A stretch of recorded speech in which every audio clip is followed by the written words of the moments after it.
कुठल्याही आणि कितीही अडचणी आल्या तरी त्यातून आपल्याला मार्ग काढायचा आहे. हा एक आशावाद सुद्धा या सगळ्या लहान मुलांच्या फार सुंदर जगामध्ये सहज सामावून गेलेला असतो.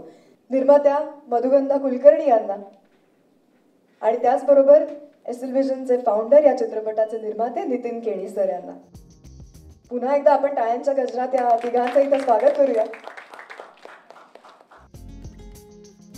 परेश हरिश्चंद्राची फॅक्टरी नंतर थेट 4 वर्षांनी आपल्या समोर एक नवा चित्रपट घेऊन येतोय. कुठे होतास 4 वर्ष? अंडरग्राऊंड इतर काही गोष्टी करत होतो. आणि 4 वर्ष का लागली, 5 वर्ष का लागली, याचं एकच उत्तर मला सुचतंय, ते म्हणजे काय स्वभाव असतो एकेकाचा. मी एक म्हणजे एकच गोष्ट करत बसणारा नाही असं कदाचित आहे. आणि म्हणून नाटक ते नाटकच कर, चित्रपट तर चित्रपटच कर असं कदाचित माझ्या हातून घडत नसावं. तेव्हा हरिश्चंद्राची फॅक्टरी केल्यानंतर मी जरा काही कौटुंबिक गडबडींमध्ये होतो. आणि मग मला ज्या विषयामध्ये सगळ्यात जास्त रस आहे त्या विषयाच्या पाठीमागे मी थोडासा होतो. आणि तो विषय म्हणजे प्राचीन इतिहास. प्राचीन इतिहासाचा अभ्यास. आपले जे सगळे प्राचीन इतिहास ग्रंथ आहेत, वेद, रामायण, महाभारत वगैरे, तर त्यांचं वस्तुनिष्ठ निरीक्षण आणि त्याचा अभ्यास. आणि आता मी त्याचं एक मोठं एन्सायक्लोपीडिया कम डेटाबेस तयार करतोय. तर ते सगळा प्रकल्प थोडासा मार्गी लावण्याच्या गडबडीत होतो. आणि म्हणून थोडंसं चित्रपट नाटक मला वेळच्या वेळी सुचलं नाही.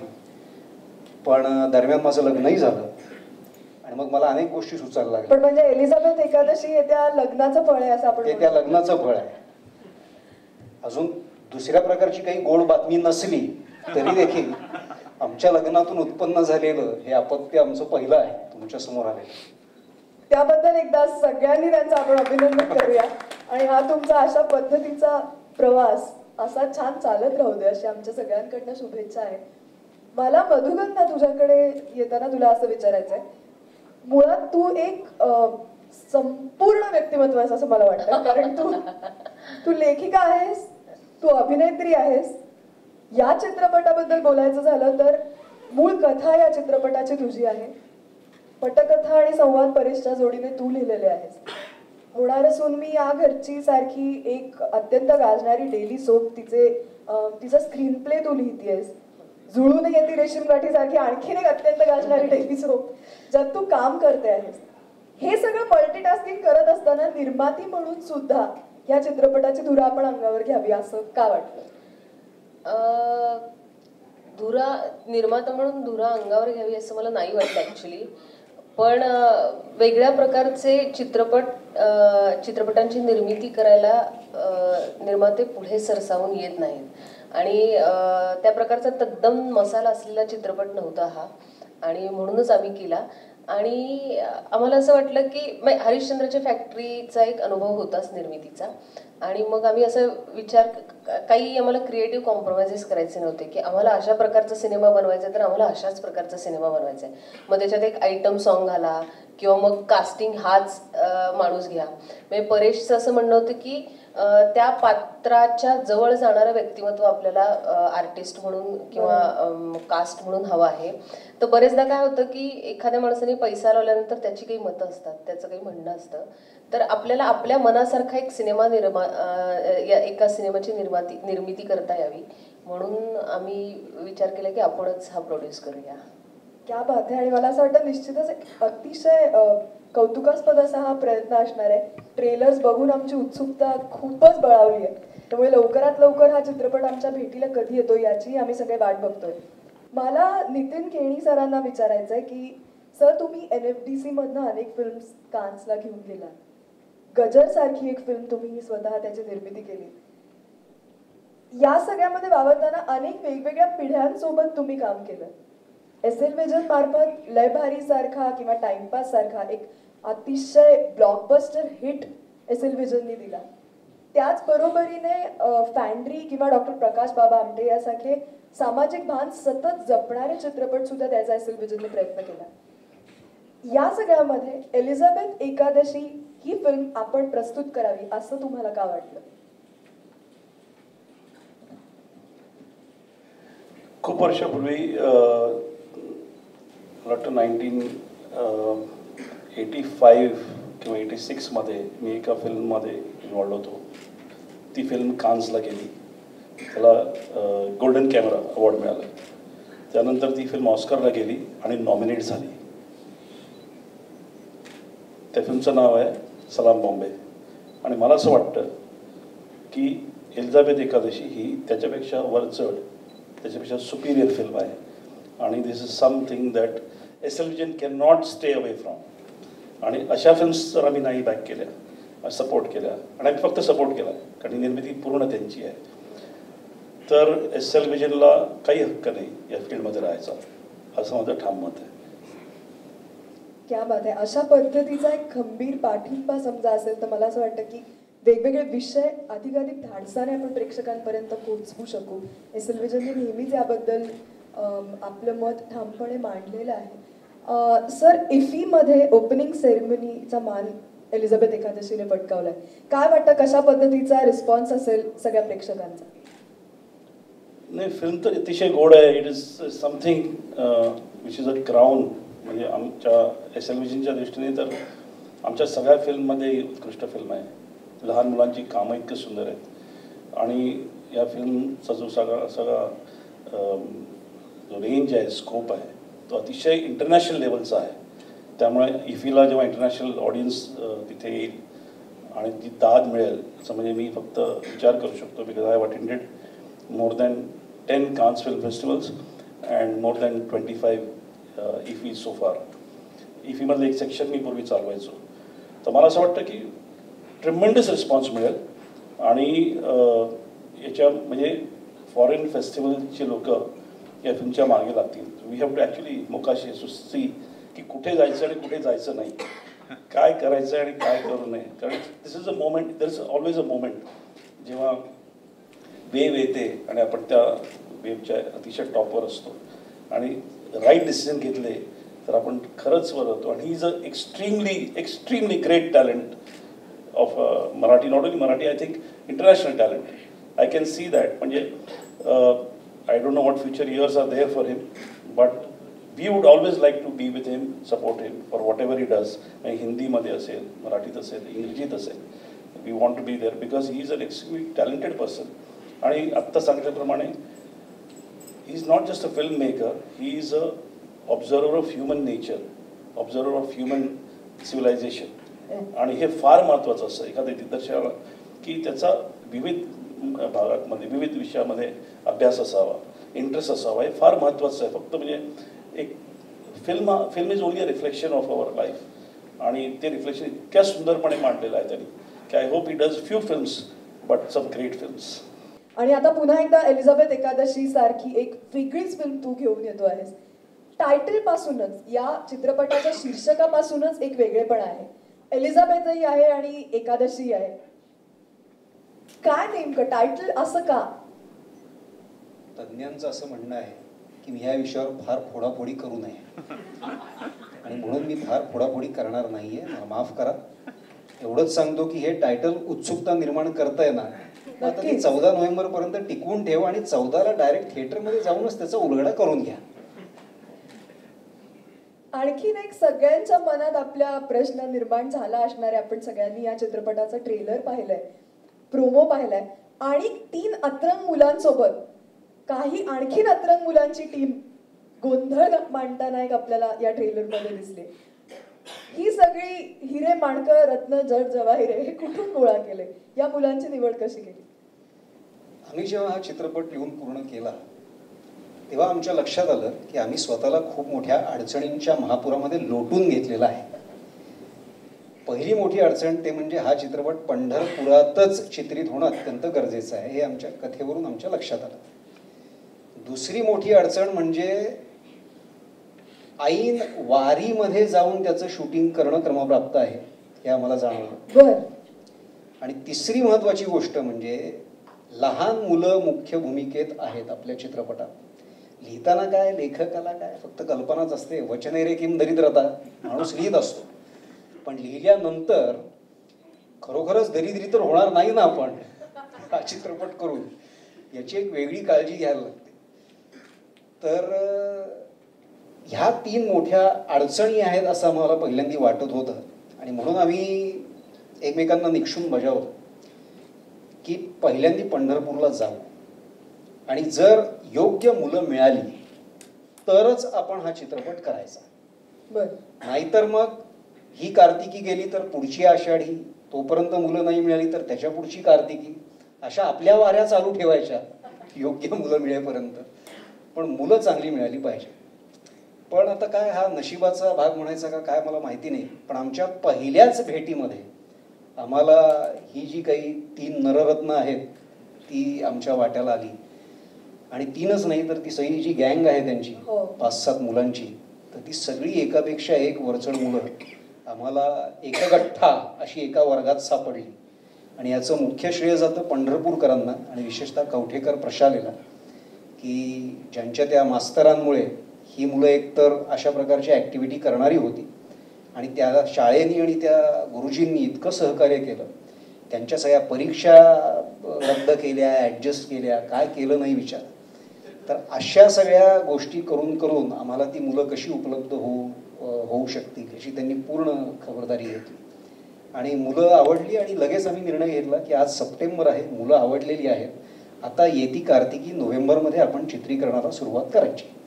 आणि त्याप्रमाणे गेल्या नोव्हेंबरमध्ये, गेल्या कार्तिकी वारीमध्ये आम्ही संपूर्ण चित्रपट चित्रित करून संपवला.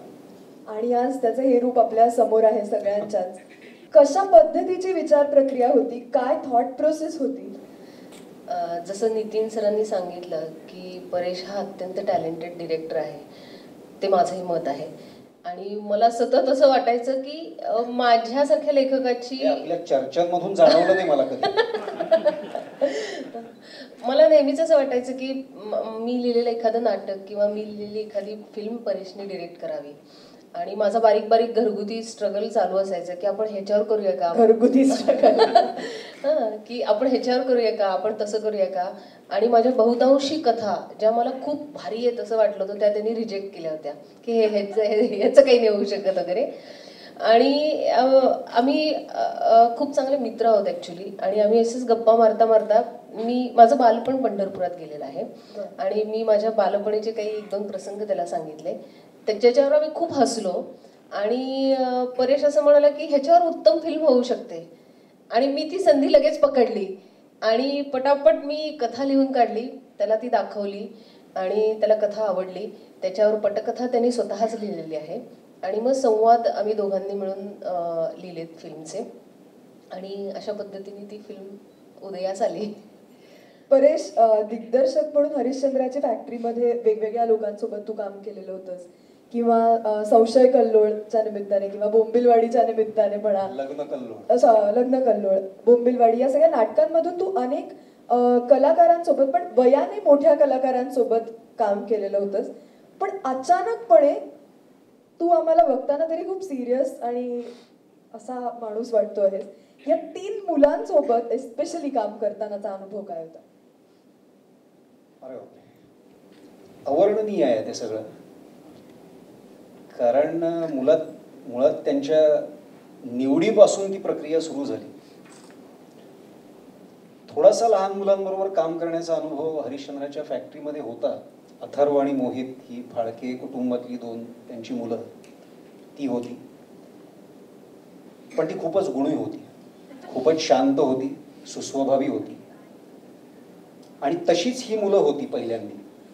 जेव्हा आम्ही त्यांच्या निवडीला गेलो होतो पंढरपुरात, तेव्हा अशी बुजलेली, बावरलेली, भिडस्त, लाजाळू अशी सगळी मुलं गँग आमच्यासमोर बसलेली होती. आणि आम्हाला ती आवडली वरकरणी पाहता. आणि मग आम्ही ठरवलं की चला आता यांची भीड चेपायला पाहिजे. कारण पहिल्यांदाच आयुष्यात ते कॅमेरा आणि ह्या सगळ्या गोष्टी पाहणार होते, शूटिंग म्हणजे काय त्यांना कळणार होतं. तर त्यांची भीड चेपली पाहिजे. आणि मला वाटतं ती माझ्या आयुष्यातली सगळ्यात मोठी चूक ठरली की अखेर आम्ही त्यांची भीड चेपण्यात यशस्वी झालो. आणि मग पुढे जे काही वाढून ठेवलं होतं आम्हाला ते कळलं नाही काय. पण अर्थातच हे गमतीचा भाग सोडा, पण त्याच्यानंतर त्यांनी ज्या पॉझिटिव्हली ती भीड चेपून घेतली आणि ज्या प्रकारे आम्हाला पाहिजे होतं त्याप्रमाणे सगळे प्रसंग चित्रित करायला आम्हाला मदत केली. आणि अर्थातच ते केवळ ॲक्टर म्हणून यायचे नाहीत तिकडे, तर त्यांची प्रत्येक क्षेत्रामध्ये लुडबुड असायची. हां, मग ते कॉस्ट्युम डिझायनर चैत्रालीलाच काही सूचना करते, मला सुद्धा त्यांनी अनेक सूचना केलेल्या आहेत की सर हे हा अँगल बरोबर नाही आहे. हां, आणि हे दुसऱ्या किंवा तिसऱ्या दिवशीच घडायला लागलेलं होतं. इतकी भीड चेपणं म्हणजे काय ते आमच्या अनुभवाला. नाही, खरं तर दुसऱ्या किंवा तिसऱ्या नाही, म्हणजे आम्ही जेव्हा इम्प्रोव्हायझेशन करत होतो मुलांबरोबर तेव्हापासूनच त्यांची भीड चेपली होती. म्हणजे मला एक प्रसंग अगदीच नमूद करावासा वाटतो. आपल्या चित्रपटातली सायली जी आहे तर झेंडू झेंडू झेंडू ती इतकी एनर्जेटिक आणि इतकी फुल ऑफ लाईफ आहे, तर मला सतत असं वाटायचं की ही भावनिक सीन कसे करेल किंवा इमोशनली तिला ते कॅरी करता येईल का, कारण तिने याच्या आधी कधीच काम केलेलं नाही आहे. मला तिला रडवायचं होतं एका प्रसंगामध्ये आणि मी तिच्याबरोबर तिच्या आईचा रोल करू लागले आणि इम्प्रोव्हाइज करायचं होतं. आणि मी तिला अशी सिच्युएशन दिली होती की परीक्षेत तू नापास झाली आहे आणि तुला आई रागवते, आणि ती आली आणि मग तिने मला सांगितलं की आई मी नापास झाले. त्याच्यावर मी अत्यंत हार्श टोनमध्ये तिला ओरडले की अशी कशी नापास झालीस तू, एवढा अभ्यास घेत होते मी. त्याच्यावर ती काही रडायला तयार नाही. ती म्हणाली नाही नाही सॉरी, मी पुढच्या वर्षी पास होईन. मी म्हटलं अगं पण ह्या वर्षी नापास झालीस ना तू. आणि माझा स्ट्रगल चाललं होतं की हिने रडावं, आणि मी शेवटी एका पॉइंटला मला लक्षात आलं की ही रडतच नाहीये, म्हणून मी अगदी शेवटचं माझं अस्त्र काढलं आणि मी तिला म्हटलं की काही नाही, आता उद्यापासून तुझी शाळा बंद आणि मी तुझं लग्न लावून देणार आहे, नापास कशी झालीस तू. त्याच्यावर तिने माझ्याकडे बघितलं आणि मला म्हणाली मला कशाला ओरडतेस नापास झाली म्हणून, तुला माझा अभ्यास घ्यायला काय झालं होतं, 24 तास आरशासमोर बसून मेकअप करत असतेस, जरा माझा अभ्यास घ्यायचा होतास ना. आणि मी तिथे फुटले. तर परेश जे म्हणतं की त्यांची भीड शूटिंग सुरू झाल्यानंतर 1-2 दिवसांनी चेपली होती, तसं काही झालं नव्हतं. जेव्हा त्यांना माहिती नव्हतं की त्यांचं कास्टिंग झालेलं आहे की नाही तेव्हापासूनच त्यांची भीड चेपलेली होती. म्हणजे ती इम्प्रोव्हायझेशन करायला आली आमच्याबरोबर तेव्हाच त्यांची भीड ती नॉर्मल झाली होती, म्हणजे ती वागू लागली होती त्यांच्या पद्धतीने आमच्याशी. बरेचशी याआधी गजर किंवा तुकाराम असे बरेचसे पंढरपूरमध्ये शूट केलेले चित्रपट आहेत. तर आपलं चित्रण कसं काय वेगळं? एक म्हणजे एक थोडंसं वेगळेपण या चित्रपटाचं असं आहे की ही पंढरपुरातल्या लोकांची गोष्ट आहे आणि त्यातही पंढरपुरातल्या लहान मुलांची गोष्ट आहे. नॉर्मली आपला चित्रपट किंवा नाटक किंवा साहित्य किंवा आपण स्वतः सुद्धा पंढरपुराबाहेरून पंढरपुराकडे बघत असतो. आपण एक वारकरी असतो, आपण भक्त असतो, आपण दुरून निरीक्षण करणारे कोणीतरी असतो, संशोधक वगैरे. इथे हा चित्रपट पहिल्यांदा प्रत्यक्ष वारीमध्ये जाऊन, प्रत्यक्ष पंढरपूरकरांमध्ये जाऊन तिकडच्या लोकांचं काय म्हणणं असतं जेव्हा वारी येते, ते कसे रिॲक्ट होतात वारीला, त्यांचं काय एकूण भावविश्व असतं ते आपल्याला पाहायला मिळतं. प्रेक्षकांना हा सिनेमा काय नाही ते मला माहिती नाही, म्हणजे ते आता प्रत्येकाने आपापला एलिझाबेथ एकादशी आपापला घरी न्यावा, जो काही त्यांना वाटेल तसा. जसं हरिश्चंद्राच्या फॅक्टरीच्या वेळेला पण होतं की प्रत्येकाने आपापला फाळके घरी नेला, मी माझा फाळके दाखवला होता. तसंच इथे मी माझे पंढरपूरकर तुमच्यासमोर मांडलेले आहेत. आणि मग वारीचं वातावरण आहे, त्याच्यात विज्ञान आहे, त्याच्यात आध्यात्मिक संदर्भ आहेत सगळे. तेव्हा प्रत्येकाला काय आकर्षित करेल, काय आपलंसं वाटेल ते प्रत्येकाने ठरवावं. दोन्ही चित्रपटाची तुलना होण्याची शक्यता आहे. काही खरं तर काही कारण आता म्हणजे अशी तुलना करू शकतो आणि एका दृष्टीने आपण असंही म्हणू शकतो की अरे खूप वेगवेगळे चित्रपट आहेत दोन्ही. तेव्हा प्रत्येकाचं निरीक्षण हे प्रत्येकाचं आपलं असतं आणि प्रत्येक निरीक्षणामध्ये सेन्स असतो असं मला वाटतं. जे काही समीक्षण येतं किंवा जे काही परीक्षण असतं, भलं बुरं जे काही असेल, पण प्रत्येकाचा एक स्वतंत्र दृष्टिकोन असतो आणि तो मला मान्यच आहे. तेव्हा कोणाला काय आकर्षक वाटेल ह्या चित्रपटातलं हे खरंच सांगता येणार. मगाशी एक असा मुद्दा आला की 5 वर्ष वगैरे घेतली, पहिल्या सिनेमातून बाहेर पडायला वेळ लागला ना? नाही, मी चित्रपट चालू असतानाच चित्रपटातून बाहेर असतो बऱ्याच वेळा. मी फार इन्व्हॉल्व्ह होऊन रमणारा माणूस नाही. मी खूप वस्तुनिष्ठपणे, खूप तटस्थपणे सगळ्या गोष्टी करतो असं एक मला वाटतं. शेवटी त्याच्याबद्दलही लोकांची वेगवेगळी मतं असू शकतात, पण मला बाहेर पडायला वगैरे वेळ लागत नाही. सांगितल्याप्रमाणे की जरा इतर काही कौटुंबिक प्रपंचामध्ये गुंतलेलो होतो आणि मग माझं ते इतिहास संशोधनाचं काम मार्गी लावत होतो, म्हणून थोडासा वेळ लागला. हा चित्रपट तुम्ही गेल्या काळात पूर्ण केला असं म्हणा, त्यानंतर एक वर्ष पोस्ट प्रोडक्शन सुरू होतं की हा काय बालदिनांक तुम्हाला बहुत निमित्त साधायचं? नाही, चित्रपट पूर्ण झाला आमचा नोव्हेंबरच्या शेवटी सगळं एकूण चित्रीकरण, आणि मग त्याच्यानंतर पोस्ट प्रोडक्शनची मोठी प्रक्रिया असते, 4 महिने तरी तिला लागतातच, आपल्याला माहिती असेल. तर अशा पद्धतीने काम करत एक एप्रिल-मे मध्ये आमचा चित्रपट पूर्ण झाला, आणि मग SLशी आमची गाठ जुळली, आणि मग एप्रिल-मे मध्येच आम्ही तो निर्णय घेतला होता की कदाचित ह्या प्रकारचा चित्रपट जास्त आकर्षकपणे, जास्त ठाशीवपणे प्रेक्षकांपर्यंत पोचायचा असेल तर कदाचित 14 नोव्हेंबर आपला बालदिन हे खूप चांगलं माउंटिंग त्याला मिळेल. आणि ती मंडळी त्यातली तज्ज्ञ असल्यामुळे आम्हाला पण ते मान्य झालंच अर्थातच पहिल्याच आमच्या चर्चेमध्ये. आणि त्या दृष्टीने मग पुढचे 6 महिने आम्ही पद्धतशीरपणे प्लॅनिंग केलं त्याचं.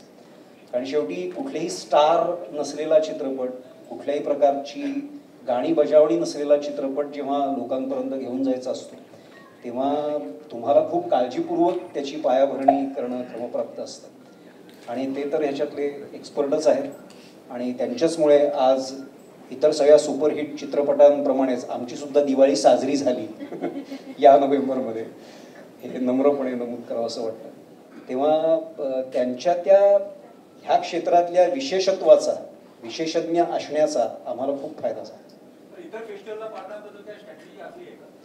हा, आखले म्हणजे शेवटी असं आहे की आपण फक्त महोत्सवांना अप्लाय करू शकतो, शेवटी सिलेक्ट होणं न होणं हे त्या सिलेक्शन बोर्डाचा निर्णय असतो. तेव्हा आत्ता पॅनोरमाला हा निकाल आपल्या बाजूनी लागला, अजूनही 1-2 चित्रपट महोत्सवांना मी पाठवलेला आहे, तर त्याचा निकाल लगेचच लागला.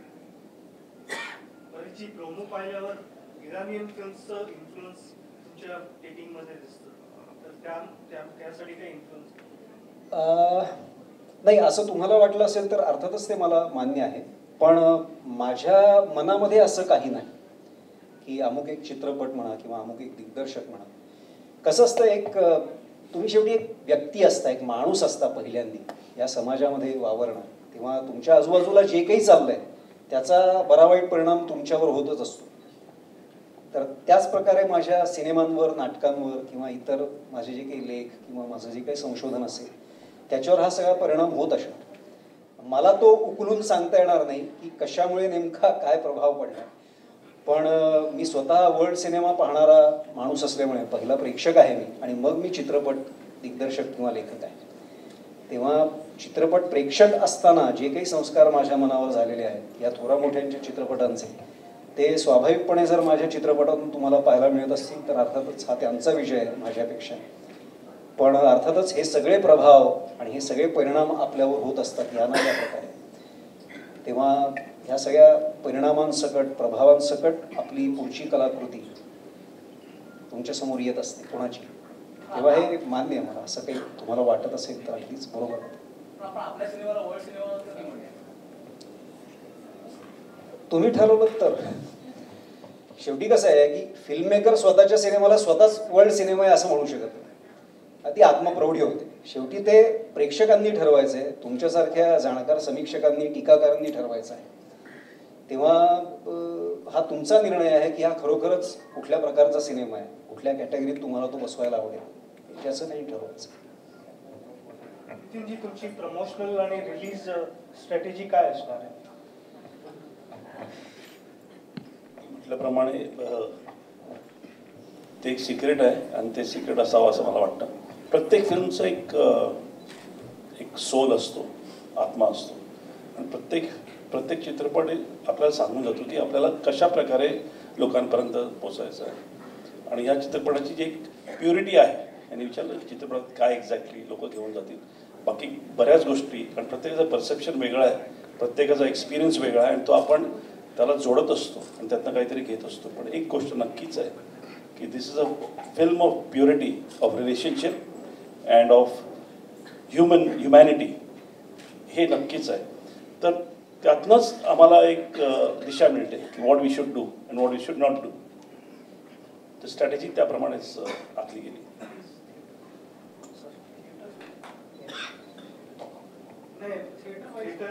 तुम्ही चव्हाणच्या वेळी बायोपिक केलं ते सेम स्ट्रॅटेजी होती, पण तेवढा रिस्पॉन्स नाही मिळाला. पण आता आमटेच्या वेळी भरघोस प्रतिसाद मिळतो.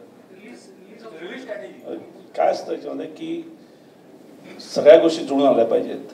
एक फिल्मचं कंटेंट, स्ट्रॅटेजी आणि अर्थातच प्रमोशन, हे सगळं जर इंटिग्रेटेड राहिलं, if it is integrated is one single force, तर त्याला लोकांकडनं प्रतिसाद मिळतो.